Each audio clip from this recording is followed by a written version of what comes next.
Wednesday night races in Hong Kong are a regular fixture on the social calendar, a place to eat, drink and be merry to the sound of horses galloping past. But the view from the members' box is a little different, a private enclave where the stakes are higher, the atmosphere is elevated. It's a privileged spot to watch the sport unfold, and it's only available to Hong Kong Jockey Club members. The club remains one of the hardest racing organisations in the world to become a member of, allowing it to maintain its position as one of the most prestigious institutions in Hong Kong. Becoming a member is not that easy. We have 200 voting members who have to recommend you, and 2 of them have to endorse you. So I think in a way we want to really ensure that people who join the club have the right values. So I think really our values are based on integrity, horse racing and giving back to the community. So everybody who becomes a member, are they hoping to become a horse owner, or do some people join not really with an interest in horses? I think most of the members are really interested in horse racing, but it is the value of the club is really dominated by horse racing, and this is one of the key reasons why people join the club. The incentive system of prize money is so strong that people enjoy buy top horses, and this is why we have last year 23 horses in the top international classification. So that's why it's geared to quality.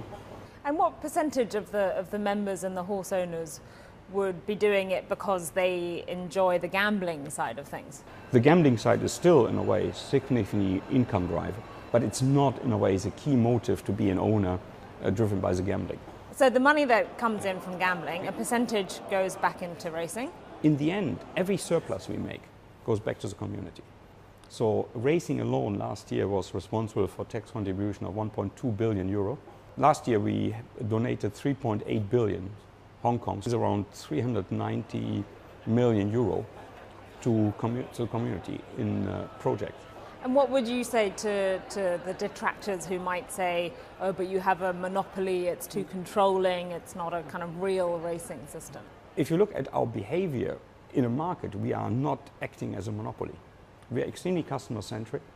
If you look at our cost-income ratio, if you look at all parameters you look normally from a business side, we run it very commercially. If Jockey Club membership is beyond many people's reach, becoming a horse owner in Hong Kong appears to be even more of a challenge.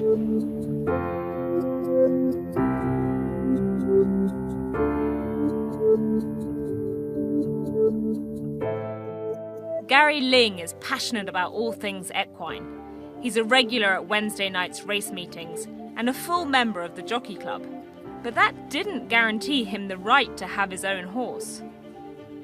To own a horse in Hong Kong, I would say, is the most difficult and most prestige in the world. First of all, you have to become a member of the Hong Kong Jockey Club. And after you become a member of the Hong Kong Jockey Club, you have to enter a ballot draw. And about 2,000 applicants drawing for about 250 to 300 permits per year. So I would say this is only 6 to 1 chances to become a horse owner. In anywhere in the world, like in the US, in Europe, you can own any horses, as many as you can. But in Hong Kong, there are lots of restrictions, and maximum for individual sole owner, the maximum number of horses are only 4. He's also an advisor to Hong Kong's Racing Club, a subsidiary of the Jockey Club that aims to attract a younger crowd.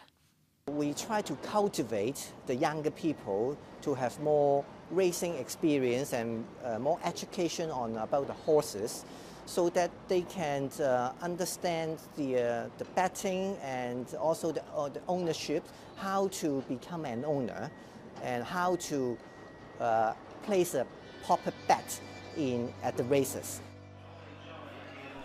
Membership fees for the racing club start at around $20,000, which is cheaper than the Jockey Club, where full membership costs about $60,000.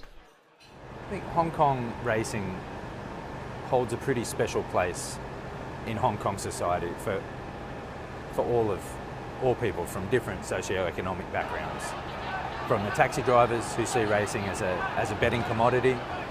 I don't think that they see the owners and think anything of them other than their horse owners. I think they see the sport as something different, very different to someone from a wealthier background.